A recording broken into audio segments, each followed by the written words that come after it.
আজকের ভাই পালান পালান চলেন চলেন আজকের ভাই এদিকে থাকা যাবে না। তো দেখতে পাচ্ছেন আজকে চলে আসছি আমরা মরা বড়াল নদীতে, এবং এইখানকার ভৌতিক ঘটনাগুলো মিলন ভাই আমাদেরকে বলবে। তো মিলন ভাই, আপনি আমাদেরকে বলুন এই এখানকার সম্বন্ধে আপনি কতটুকু জানেন? আচ্ছা ভাই, আজকে যে জায়গাটা আসছি এই জায়গাটাতে আমার দাদার সাথে ঘটে যাওয়া অনেক বাস্তব ঘটনা আছে। হ্যাঁ, এই যে আপনারা নদীর আশপাশের যে এরিয়াগুলো দেখতে পাচ্ছেন না, হ্যাঁ বিশাল বড় নদী, বিশাল বড় নদী, এখন কিন্তু পানি পানি শুকিয়ে গেছে। মরা, হ্যাঁ। এই জন্য বড়। হ্যাঁ হ্যাঁ, পানি এই যে এই সময় শীতের সময় পানি শুকায় যায়, এই জন্য এর নাম হচ্ছে মরা বড়াল। আর এই জমিগুলো দেখেন এখন চাষ উপযোগী। একটু খেয়াল করে দেখবেন যে নতুন নতুন ফসলও বোনা হয়েছে। হ্যাঁ, ঠিক আছে না? তো এখানে আসেন আমরা উঁচার দিকে যাই। হ্যাঁ, ভিটা, একদম যে ভিটাতে স্পট। হ্যাঁ কেন্দ্র করে সবকিছু গড়ে উঠছে, সেই ভিটার দিকে আমরা আসি। দেখেন কত নিচা, আমরা কত নিচে আছি, কত উঁচাতে উঠতেছি। এটা অনেক প্রাচীন আমলে। আসেন একবার স্পটে নিয়ে যাচ্ছি।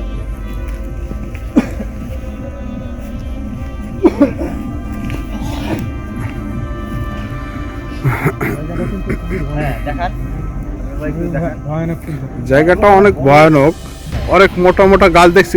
এই গাছগুলা আসলে লাগানো নাকি? না ভাই, এটা লাগানো না, এটা ওই যে পাখিতে আম খেয়ে রেখেছে বা মানুষজন খাইছে, খাই ওখান থেকে পড়ে হয়েছে বা গাছ থেকে পড়ে মানে এইটা এটার রহস্য এটা এখন এটা পর্যন্ত জানে না, না। এটা কোনো মানুষ লাগায়নি। হ্যাঁ, এই জমি যারা এখন আবাদ করে খায় তারা বলে আমরা কেউ লাগাইনি। হ্যাঁ, এই যে জায়গাটা দেখতে পাচ্ছেন, এই জায়গাটাতে আমার দাদা একটা তাঁবু ঘর, এই তাঁবু ঘর করে এখানে কিছু ফসল হতো আগে।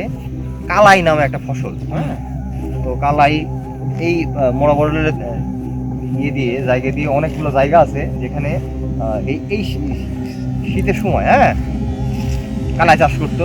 কালাই চাষ করলে দেখা যাইতো যে কালাই চাষ করার শেষে যখন কালাই উঠবে, মানে পেকে যাচ্ছে, সে সময় এখানে শিয়ালের খুব উপদ্রব হতো। শিয়ালের খুব উপদ্রব হইতো, সেই জন্য এখানে টং ঘর করে আমার দাদা এটা পাহারা দিত। এবং একা না, আমার দাদার সাথে আরো 2-3 জন সহপাঠী থাকতো। আমাদের মতো বয়সী, আমাদের থেকে ছোট বয়সী। আগেকার মানুষ তো অনেক সাহসী ছিল। হ্যাঁ, অনেক সাহস ছিল। সাথে কি নিয়ে আসতো? শুধু একটা হারিকেন, লণ্ঠন যেটাকে বলে। হ্যাঁ, অল্প একটু তেল নিয়ে আসতো, যে আসা এবং যাইতে বাড়িতে যায়। এইভাবে নিয়ে এসে এখানে আসার পরে এটা অফ করে দিত। আর সাথে একটা ম্যাচ, গ্যাস লাইট ছিল না, দিয়াশলাই যেটাকে হ্যাঁ বলে। হ্যাঁ হ্যাঁ ওটা। ওইখানে একটা ঘর করা ছিল। এখানে আমার দাদা আসেনি, না এসে ওই যে আমার দাদার সাথে 2-3 জন থাকতো, তাদেরকে বলছে যে তোরা এই যে লাঠিটা নিয়ে ওখানে যায় উঠে বসে থাক, আমি আজকে একটু লেটে আসবো, আমার কাজ আছে, কাজ শেষ করে আসবো। তো রীতিমতো আমার দাদার কথা শুনে ওই 2টা ছেলে চলে আসছে, আর সেখানে বসে থাকার কিছুক্ষণ পর থেকেই ঘটনার সূত্রপাত শুরু। রনি ভাই, হ্যাঁ, বিষয়টা কিন্তু একটু বোঝার চেষ্টা করেন। আজগর ভাই, শুরু কিন্তু ভাই, ওরা বসে আছে, হঠাৎ দেখেছি শিয়ালের ডাক। তখন ওরা মনে করলে যে শিয়াল তো ফসল নষ্ট করে। হ্যাঁ, তারা হারিকেনটা সুন্দর করে জ্বালায়ে লাঠি নিয়ে ঘর থেকে শুধু নিচে নেমে দেখতেছে যে শিয়াল ডাকতেছে, কিন্তু শিয়াল দেখতে পায় না। শিয়াল দেখতে পায় না। তো আগায় গেল একদম উষার থেকে নিচের দিকে, ওদিকে অনেক দূর পর্যন্ত আগায় যাচ্ছে। শিয়ালে ডাক শোনে, ওদিক যায় এদিকে ডাক শোনে, ওদিকে যায় এদিকে ডাক শোনে। এদিকে হ্যাঁ, এদিকে যাচ্ছে, হ্যাঁ পূর্ব দিকে যাচ্ছে, পশ্চিমে ডাকছে, উত্তরে যাচ্ছে, দক্ষিণ ডাকছে, এইভাবে কাজ ঘোরাঘুরি করছে। আর বিকট শুধু আওয়াজটা বাড়িয়ে চলছে, শিয়াল দেখতে পায়। তারপর ওই দিকে একটা লাইট ধরেন অনেক দূরে, ওই যে লাইটের আলো যে গেল আপনার, হ্যাঁ ওই মাথার থেকে বড় একটা শিয়াল। হ্যাঁ, শুধু মুখের একটা প্রতিচ্ছবি বোঝা যাচ্ছে, আর ডাকটা শোনা যাচ্ছে। এরা তো ইয়াং ছেলেবেলে, মনে করছে শিয়াল, মনে করে ভাই লাঠি নিয়ে আগায় যাচ্ছে। কিন্তু শিয়াল মাগার ওই লাঠি আর আলো দেখে ভয় পাচ্ছে না। শিয়াল হলে তো স্বাভাবিক ব্যাপার, ভয় পাওয়া। আগায় আসছে, যখনই মানে ওই শিয়ালের কাছ থেকে এই 10 থেকে 15 ফিট দূরে, ভাই শিয়াল না ভাই, দেখে তো ওদের ফাও মারি গেছে, কাঁপতেছে। কাঁপতেছে এমন, মানে যখন শিয়ালটা আসলো, হ্যাঁ তার সামনে, ওটা দেখে ভাই আরেকজন ফালাই দিয়ে ওখানে অজ্ঞান হয়ে পড়ে গেছে। এর মধ্যে ওদের কোনো হুঁশ নাই। আমার দাদা আসলো, আসে খুঁজে খুঁজে খুঁজে খুঁজে পাচ্ছে না, তখন আগায় আগায় গিয়ে দেখলো যে ওই ফসলের এক কর্নারে ওরা দুজন অজ্ঞান হয়ে পড়ে আছে। তখন এই নদী থেকে পানি উঠাইলো, পানি উঠা তাদেরকে ছিটা দিল, জ্ঞান ফিরল, ওদেরকে নিয়ে এখানে আসলো। ওরা সময় কাঁপতেছে, হু হু হু করে কাঁপতেছে। কি হয়েছে, তোমরা কাঁপতেছো কে? ভাই আর বললেন না, প্রতিদিন যেভাবে শিয়াল আসে আজকেও আসছে। হ্যাঁ, আমরা সেটা মনে করি এখান থেকে বাড়াইছি, বাইর হয়ে ওখানে গেছি, এদিকে যায় ওদিকে ডাকে, ওদিকে যায় ওদিকে ডাকে। অনেকক্ষণ ঘোরাঘুরির পরে যখনই ব্যাগ চলে আসতেছি, এই মুহূর্তে দেখলাম ওই দিক থেকে একটা বড় শিয়াল আসছে। তখন আমার সাহসটা আগায় গেলাম। ভাই আগায় যতই যাচ্ছি ততই ডাক তীব্র হচ্ছে, এত তীব্র এত ভয়ঙ্কর। শিয়াল যে এত জোরে ডাকে আমি কখনো কল্পনাও করতে পারি। কারণ আমরা যখনই ওইটা দিয়ে বাড়ি মারতে গেছি লাঠি দিয়ে, ভাই এমন করে সামনে আসলো, বাড়ি মারা তো দূরের কথা, দেখে সাথে সাথে আমরা অনেক কিছু জানি, অনেক ঘরের মধ্যে নিয়ে আসলো, নিয়ে এসে বলতো ঠিক আছে তোরা আর বাইরে যাওয়া লাগবে না, আজকে আমি যাও, তোরা চুপ করে থাক। রীতিমতো এরকম 15-20 মিনিট আধা ঘন্টা চলে গেল, কোনো কিছু শব্দ না, শব্দ নাই।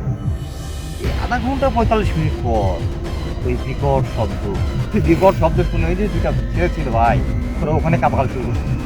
ভাই আজকে আমরা শেষ, আপনি তো দেখেন নাই, পুরো চুপ থাক, চুপ করে আছে। কোথায় ইয়ে ধরাস না, হারিকেনে আলো ধরাস না, আমি দেখি এটা বলে চুপচাপ আছে ওই শিয়ালটা। এখানে আলো নিভাই আছে, মনে হচ্ছে কেউ নাই। তখন এই জায়গাটা লাইটটা ধরেন ভাই, আজকে ভাই লাইটটা ধরেন, এই দেখেন ফাইন করে এই যে কত, এই যে পানি দেখতে পাচ্ছেন, হ্যাঁ পানি গিয়ে দেখবেন এখন মাছ আছে। এখানে শোল পাবেন, টাকি পাবেন, কই পাবেন, শিং মাছ পাবেন, নদী মাছ হ্যাঁ আছেই ভাই। আর কি বলবো, অন্ধকারের মধ্যে গিয়ে ওই জায়গাটাতে এইভাবে সেম দেখে দেখে চলে দাঁড়াইছে, হ্যাঁ এইভাবে দাঁড়িয়ে এভাবে পড়তেছে, কাঁচা মাটি খাচ্ছে, এভাবে পড়তেছে, কাঁচা মাটি খাচ্ছে। দাদা অনেকক্ষণ ধরে লক্ষ্য করতেছে কিভাবে এই শালা গাছকে ধরে শিক্ষাটা দিব, আমার বাচ্চা কাচ্চাদের প্রতিদিন জ্বালায়। তো ভাই মাছ কাছে দাদা পিছন থেকে আলো অফ করা ছিল, যাই ভাই এইভাবে বাম হাত দিয়ে ধরলো চেপে, কিন্তু ধরে একটা যতই ধরে তত এরকম পিছলায় নেমে যায়, যতই ধরে এরকম পিছলায় নেমে যায়।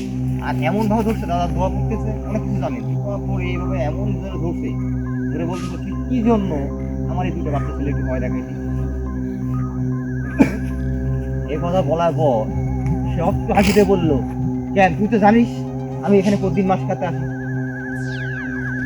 ওদেরকে বলে দিসনি কেন আমি এখানে আসবো, আমাকে যেন না জ্বালায়, ওরা কেন আলো নিয়ে আসলো। হ্যাঁ এইভাবে পাকড়াও করে ধরার পর রাখা দুষ্কর, আর এত গন্ধ বের হয়েছে ভাই, মানে যা বলার মতো না।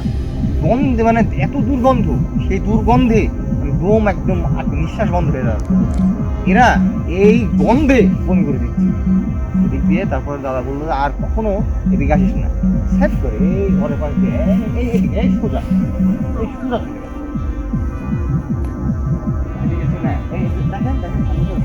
অবস্থা দেখেন কি ভয়ঙ্কর জায়গা। চলো ভয়ঙ্কর জায়গাটা একটু ঘুরে দেখা যাক। হ্যাঁ অনেক জঙ্গল, এইদিকে চলে গেল ভাই। ওই ছেলে দুইটার যে কি অবস্থা ভাই সেই রাতে, বলার মতো না। ওই রাতটা ওইভাবে কাটলো, কাটার পর পরের দিন থেকে ওরা কেউ আর এখানে ওই ফসল পাহারা দিতে আসে না। আমার দাদা একা একাই আসে। হ্যাঁ আমার দাদার সাথে অহরহ এরকম প্রতিনিয়ত ঘটনা ঘটে, উনি অনেক কিছু জানে আসার আগে। উনি অনেক মানে আল্লাহ আল্লাহ লোক ছিল, অনেক কিছু জানতো, অনেক কিছু দেখতো, কিন্তু উনি তক্কা করতো না, ঠিক আছে। তো আচ্ছা ঠিক আছে মিলন, আমাদের এই বাগানটা একটু ঘুরে দেখাও হ্যাঁ আসলে বাগানটা কোথায় কি ঘটে। দেখতে পাচ্ছেন এই যে আমের গাছ কিন্তু খুবই ভয়ানক একটা অবস্থা। এটা আসলে আমের গাছ না, আসলে অন্য কিছু। মূলত আমের গাছ, এই দেখেন আমার কাছে তো অন্য অন্য গাছও হয়ে আছে। অন্যান্য গাছ হয়ে আছে আসলে। এই যে পাতাগুলো কেমন কুকড়া কুকড়া দেখছেন, মানে স্বাভাবিক গাছটা কিন্তু খুবই ভয়ানক এবং পাতাগুলো আজমল ভাই চলেন মেন পয়েন্ট আপনাকে নিয়ে যাই, যেখান থেকে শুভ সূচনা শুরু হয়। আসেন আগান আগান আজমল ভাই। ভাই এই যে দেখতে পাচ্ছেন? দেখতে এই যে ভাই একটু একটু সামনে থেকে ভাই, একটু সামনে থেকে সাহসিকতা পরিচয় যখন দিচ্ছি আর একটু সামনে থেকে। ভাই, ভালো করে। এই সামনে আগাও না, সামনে আগাও না, সামনে আগাও না। আজমল ভাই দেখেছেন, বলেছিলাম আজমল ভাই পালান পালান চলেন চলেন। আজমল ভাই এদিকে থাকা যাবে না। নিচে নামেন, নিচে নামেন। নিচে নামেন। এদিকে থাকা যাবে না ভাই। আজমল ভাই আমি বলেছিলাম যে এখানে সন্ধ্যার পর থেকে কোনো মানুষজন আসে না, ঠিক আছে? এখনো মাছ খাইতে আসে। আমার দাদার আমলে যেটা ঘটে গেছে, এখনো এখানে মাছ খেতে আসে। কি সাংঘাতিক জিনিস বলেন। এখানে বেশি এখানে দেরি করা যাবে না, এখানে আসলে কিছু আছে। হ্যাঁ অবশ্যই কিছু আছে। কিছু আছে, চলে যেতে হবে এখানে। ভাই আমরা আরেকবার যাবো, কিসের যেন সাউন্ড পাওয়া যাচ্ছে। সাউন্ড পাওয়া যাচ্ছে, আমরা আরেকবার যাবো, দেখবো। হ্যাঁ দেখবো ওখানে কিছু আছে নাকি। সাহস আমার কুল আছে না আজল ভাই। দেখি চলো তো সামনে, সামনে চলো তো দেখি দেখি আর দেখা যায় নাকি। এই উঁচু উঁচু ইয়েটা ওই পাশে তো ছিল। চলো চলো চলো, এই যে এখান থেকে দেখা যাচ্ছে কিন্তু। আজল ভাই আমার গায়ের মধ্যে কিছু কাঁটা দিয়ে নাড়া দিচ্ছে। ওখানে কি গাছ আছে ওটা দেখো। এটা বেল গাছ, পুরাতন বেল গাছ, যে বড় দেশি বেল গাছ। ঠিক আছে। হ্যাঁ অনেক অনেক এই সামনে আগায়ও না, কিন্তু দেখা যাচ্ছে না। সামনে আগায়ও না, সমস্যা হতে পারে। আজল ভাই আমরা ওদিকে আর না গাই। ভাই বেল গাছ দর্শক দেখতে পাচ্ছেন, ওখানে কিন্তু দেখা যাচ্ছে না।